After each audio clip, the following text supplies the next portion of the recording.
Afin de résoudre les conflits maritimes opposant la Somalie et le Kenya, appelés à se retrouver le 15 mars 2021 devant la Cour internationale de la justice de La Haye, le Kenya s'est retiré à la dernière minute. Dans une lettre envoyée au greffe de la Cour internationale le 11 mars 2021, le ministre kényan de la Justice, Martha Wangari Karua, a justifié son retrait par des contraintes techniques liées à la situation sanitaire, mais aussi par la présence sur le banc des juges tels que le Somalien Abdul Kawi Ahmed Yusuf. Selon des observateurs kenyans, la présence du juge Abdul Kawi Ahmed Yusuf affectera le jugement et la répartition maritime entre les deux pays.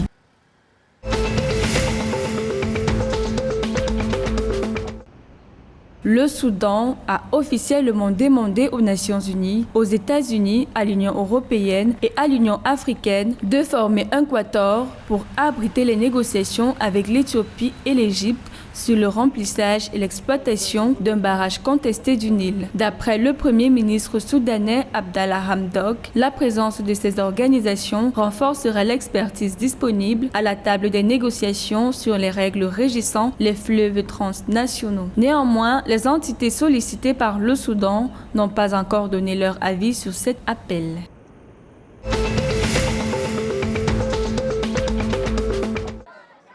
Afin de sauver son économie et éviter les manifestations de la population, le Soudan a dévalué sa monnaie de 85%. Des rapports dressés sur la situation économique du pays précisent que le pays fait face à une inflation de 300%, d'une pénurie de pain et de carburant et un produit intérieur brut qui se situe à moins de 8,4%. Pour la Banque centrale, une grande fossé s'est creusée entre le cours officiel de la livre soudanaise et celui pratiqué dans les rues.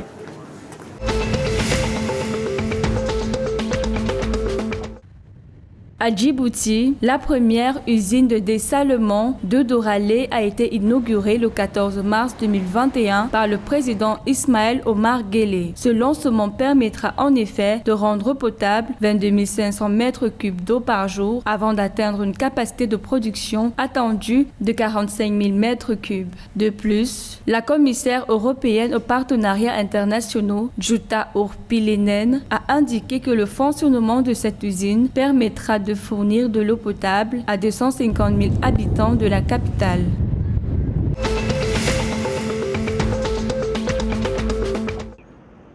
Le Premier ministre éthiopien Abiy Ahmed a annoncé que le gouvernement était prêt à rendre autonomes les universités publiques du pays. Le projet annoncé vise à réduire leur dépendance financière à l'égard du gouvernement. En moyenne, 90% du budget des universités provient des caisses du gouvernement. D'après les explications du Premier ministre éthiopien Abiy Ahmed, les universités devront désormais trouver des sources de financement alternatives.